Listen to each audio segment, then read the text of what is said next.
Good morning, 7th class students. This is second video of your chapter number 1, Why Democracy. ठीक है, जिसमें हम पढ़ रहे थे कि क्यों हमने हमारी कंट्री ने और बाकी कंट्रीज़ जो है वो डेमोक्रेसी चूज़ किया है या कर रही हैं, क्यों मोनार्की नहीं चूज़ कर रही या कोई और टाइप ऑफ ये हमारा रूलिंग यूज़ नहीं कर रही है. ठीक है, तो अभी हम इसके आगे पढ़ते हैं. Democracy has its characteristic features. Democracy के अपने कैरेक्टरिस्टिक फीचर हैं, प्रिंसिपल है जिसके जो डेमोक्रेसी को बनाते हैं, जो डेमोक्रेसी के रूल हैं. Equality is one of the important basis of democracy. Equality ऐसा ही एक इम्पॉर्टेंट बेस है डेमोक्रेसी का. It means that all the people are equal, none having any privilege. सारे ही लोग क्या है इसका इक्वालिटी मतलब कि सारे ही लोग बराबर हैं, किसी को कोई किसी किस्म का प्रिविलेज नहीं है. यानी जो इसके लिए रूल है वो ही इसके लिए है. ऐसा नहीं है कि ये अलग है और ये यानी ये मर्डर कर दे तो इसको तो सज़ा हो जाएगी और ये मर्डर कर दे इसको छोड़ देंगे, ऐसा नहीं है. ठीक है. Political equality means equal political rights, equal protection of law, equality before law. ठीक है. क्या है पॉलिटिकल इक्वालिटी मतलब कि सबको पॉलिटिकल राइट जो है वो इक्वल मिले हैं. ठीक है. पॉलिटिकल और क्या कहते हैं प्रोटेक्शन ऑफ लॉ, यानी लॉ से जो प्रोटेक्शन है वो सबको एक बराबर है और लॉ के सामने सब इक्वल ही हैं.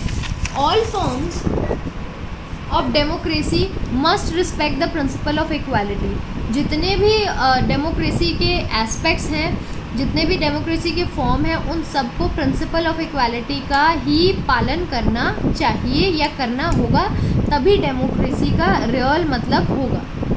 1 पर्सन 1 वोट. सबसे पहले कि एक बंदे को एक ही बारी वोट करने को मिलेगा, ऐसे नहीं कोई तो 4 बारी कर रहा है, कोई एक ही बारी कर रहा है, ऐसा नहीं होगा.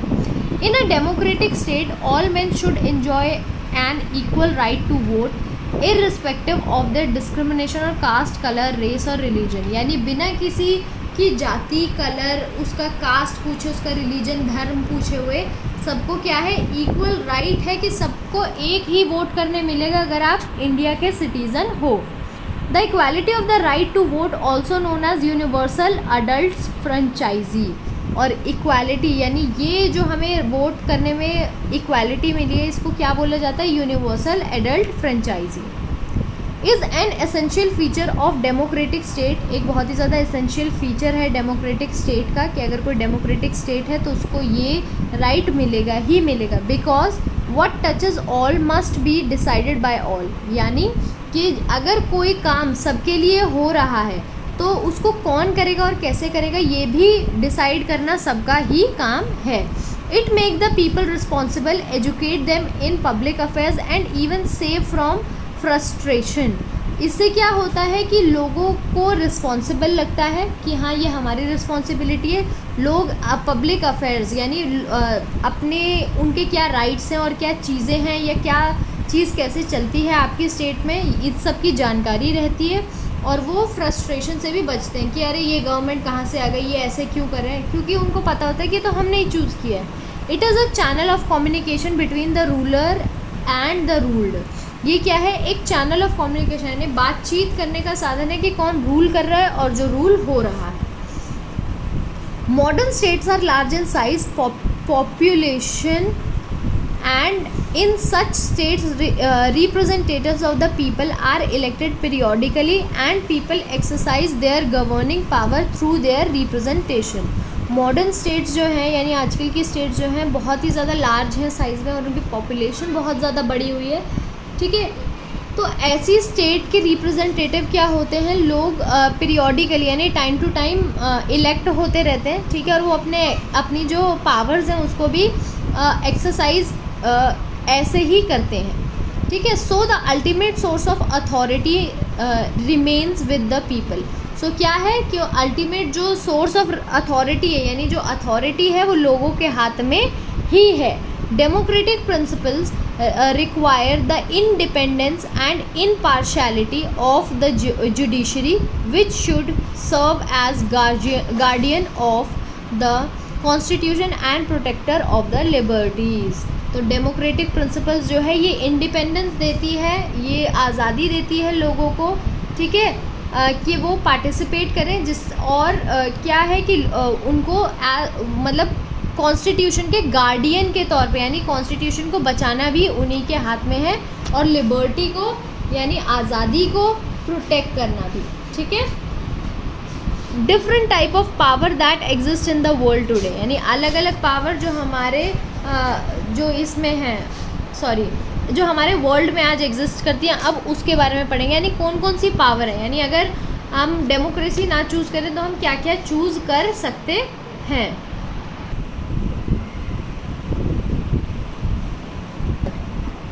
The meaning of the democracy as a form of government can be understood if we are able to make distinction between democracy and other form of government. बेटा हमें डेमोक्रेसी का मतलब तभी समझ में आएगा जब हम डिफरेंस कर पाएंगे, अंतर जान पाएंगे डेमोक्रेसी में क्या है और बाकी फॉर्म्स ऑफ गवर्नमेंट में क्या डिफरेंस है। In modern times destination between democracy and authoritarian government is very important, तो इसलिए हमें डिफरेंस जानना काफ़ी ज़रूरी है। The distinction is based on the objectives of the government, the means use to achieve them, ठीक है। तो क्या किस चीज़ में है कि गवर्नमेंट के ऑब्जेक्टिव्स क्या हैं और उनको अचीव करने का उनका रास्ता क्या है, ये भी बहुत ज़्यादा डिफरेंस है। Government and authoritarian when where the people have no control over the government or over policy making। Authoritarian government कौन सी है, जब लोगों का कोई भी कंट्रोल नहीं होता कि कौन सी गवर्नमेंट आएगी, वो क्या पॉलिसी बनाएगी, ऐसा कुछ भी नहीं होता। गवर्नमेंट का जो मन करता है वो पॉलिसी बनाती है, चाहे लोगों के लिए हो चाहे नहीं हो, ठीक है। Usually authoritarian government are characteristic by rule by one party. Authoritarian government कैसा होता है कि एक ही पार्टी का रूल होता है, लोगों को कोई भी मौका नहीं मिलता कि वो इलेक्ट करें दूसरी पार्टी को। People have no opportunity to choose government, government को चूज़ करने का कोई अपॉर्चुनिटी नहीं है। Even where elections are held they are mere formality to approve the candidates of the ruling party. और अगर कहीं पर इलेक्शन होता भी है तो सिर्फ एक फॉर्मेलिटी होती है अपने कैंडिडेट को ये चूज़ करने के लिए कौन सा कैंडिडेट किस स्टेट को रूल करेगा, ठीक है, मतलब उसका कोई मतलब नहीं होता। Monarchy as an absolute form stands opposite to the democratic system, और मोनार्की जो है एकदम ऑपोजिट है डेमोक्रेटिक सिस्टम के। While monarchy is the rule of one person, monarchy में क्या होता है, सिर्फ एक बंदा रूल करता है, ठीक है। Democracy is the rule of all the people, जबकि डेमोक्रेसी क्या है, डेमोक्रेसी में सारे लोगों का रूल होता है। Monarchy could be constitutional monarchy और एब्सोल्यूट मोनार्की। अब दो तरीके के हो सकती है मोनार्की, कॉन्स्टिट्यूशनल होगी या फिर एब्सोल्यूट होगी। क्या होता है दोनों में difference? In a constitutional monarchy the power of the monarch are defined by the constitution, यानी कॉन्स्टिट्यूशनल मोनार्की अगर होगी तो यानी जो राजा है या जो रानी है उसकी क्या पावर्स होंगी कॉन्स्टिट्यूशन बताएगा। और एब्सोल्यूट मोनार्की में क्या होता है, हेरिडिटरी सिस्टम होता है of government where the ruling family. क्या होता है एब्सोल्यूट मोनार्की में कि हेरिडिटरी सिस्टम, मतलब कि जैसे अगर एक राजा है तो उसका बेटा राजा बनेगा, फिर उसका बेटा राजा बनेगा, फिर उसका बेटा राजा बनेगा, ठीक है। तो क्या कहते हैं, उन्हीं का ही पूरा कंट्रोल होता है स्टेट के ऊपर या कंट्री के ऊपर, ठीक है। Different form of democratic government. अब डेमोक्रेटिक फॉर्म के भी कई सारे टाइप होते हैं। Modern age is the age of democracy, आज का समय जो है डेमोक्रेसी का समय है। And this form of government has been adopted in most of the countries, और बहुत ही ज़्यादा कंट्रीज़ में अडॉप्ट की गई है। A democratic government can be of two kind, दो तरह की होती है, एक पार्लियामेंट्री गवर्नमेंट और एक प्रेसिडेंशियल गवर्नमेंट, ठीक है। एक होती है पार्लियामेंट्री गवर्नमेंट जो इंडिया में है, एक होती है प्रेसिडेंशियल गवर्नमेंट जो अमेरिका में है, ठीक है। A democratic government can B unitary और फेडरल। अब यूनिटरी भी हो सकती है और फेडरल भी हो सकती है, ठीक है। अब हम इसके बारे में आगे बढ़ते हैं। Parliamentary form of government. अब क्या है parliamentary form of government? Parliamentary form of government is also called cabinet government. इसको कैबिनेट गवर्नमेंट भी कहा जाता है और रिस्पॉन्सिबल गवर्नमेंट भी कहा जा सकता है। It is the form of government in which exclusive is responsible to the parliament for its action and exercise of authority, and the ministers who exercise the power are taken from the members of the parliament. यानी कौन बंदा क्या अपनी power का कहाँ पर use कर रहा है, वो पार्लियामेंट को रिस्पॉन्सिबल होता है, उसको बताता है कि कि मैंने अपनी ये रिस्पॉन्सिबिलिटी ऐसे यूज़ की, यानी पार्लियामेंट बताएगा आपकी इतनी अथॉरिटी है, आप ये चीज़ यहाँ कर सकते हो, ये चीज़ यहाँ कर सकते हो, इससे ज़्यादा आप कुछ भी नहीं कर सकते। This form of government was given to the world by England, और इस तरीके का जो ये फर्स्ट चीज़ किसने दी थी? इंग्लैंड ने दी थी। ये इस तरीके का डेमोक्रेसी इंग्लैंड ने सबसे पहले दिया था। फीचर्स ऑफ पार्लियामेंट्री गवर्नमेंट, अब क्या फीचर्स होते हैं देखते हैं। इन parliamentary government the head of the state is nominal ruler, a more constitutional head, but the actual practice he exercise his power on the advice of ministers. क्या होता है? एक हेड होता है स्टेट का, ठीक है, या कंट्री का आप बोल सकते हो, जैसे हमारे प्राइम मिनिस्टर, प्रेसिडेंट, ठीक है, उनके और भी कॉन्स्टिट्यूशनल हेड्स होते हैं, ठीक है, हर किसी का एक हेड होता है, मतलब वो आंसरेबल होते हैं कि उन्होंने एक्सरसाइज कहाँ की। कोई भी ऐसा राजा नहीं होता कि मैंने कर दिया मैं किसी को आंसर नहीं दूंगा, ऐसा नहीं होता, ठीक है। और वो जो भी पावर्स एक्सरसाइज करते हैं वो मिनिस्टर के साथ डिस्कस करके, उनकी एडवाइस लेके, उनका अप्रूवल लेके तब करते हैं। In this system exclusive power is practised are exercise by the cabinet और द मिनिस्टर्स, ठीक है। जो सबसे ज़्यादा पावर किसके हाथ में होती है? कैबिनेट मिनिस्टर्स के हाथ में होती है। In this system ministers are taken from amongst the member of the parliament, parliament के मेंबर्स में से मिनिस्टर चूज़ किए जाते हैं, mostly from the lower and the popularly elected house, lower house से और पॉपुलरली इलेक्टेड हाउस से, and take part in sitting of the parliament, ठीक है। और क्या करते हैं? वो पार्लियामेंट में बैठते हैं, डिसीजंस में पार्ट लेते हैं, अपना ओपिनियन देते हैं। The ministers are responsible to the legislature and have to satisfy them, giving satisfactory explanation to all the questions put on to them. Minister जो है लेजिस्लेटिव को रिस्पॉन्सिबल होते हैं, और अपने एक्शंस के लिए अगर वो कोई पॉलिसी लाना चाहते हैं, कुछ भी लाना चाहते हैं, तो वो आंसरेबल होते हैं, ठीक है। वो उनको आंसर करना पड़ता है और सेटिस्फैक्ट्री एक्सप्लेनेशन देना पड़ता है कि हाँ भाई ये इसलिए होगा, और अगर सबको सही लगता है तो ही कोई रूल या कोई चीज़ लागू होती है। As long as a minister remains in office they enjoy the confidence of legislature.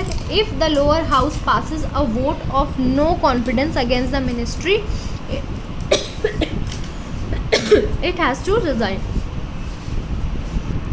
तो बेटे अगर क्या कहते हैं, हाउस ने पास कर दिया कि उनका कोई भी मतलब ट्रस्ट नहीं है उन पे और कोई भी कॉन्फिडेंस नहीं है मिनिस्टर पे, तो क्या करते हैं? मिनिस्टर को रिज़ाइन करना पड़ता है।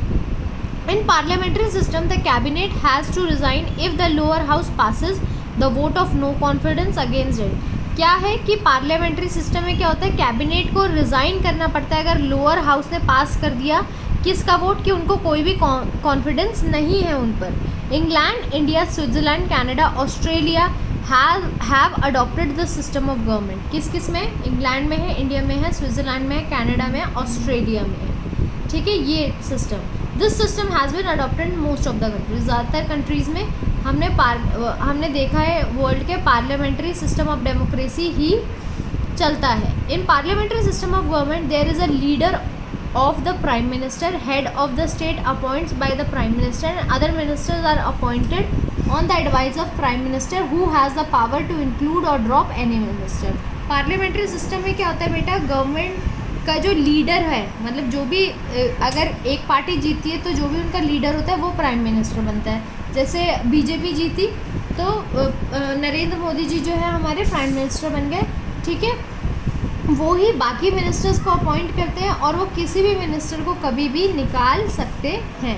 अब ये आपका नेक्स्ट टॉपिक है प्रेसिडेंशियल फॉर्म ऑफ गवर्नमेंट, ये आप नेक्स्ट वीडियो में पढ़ेंगे।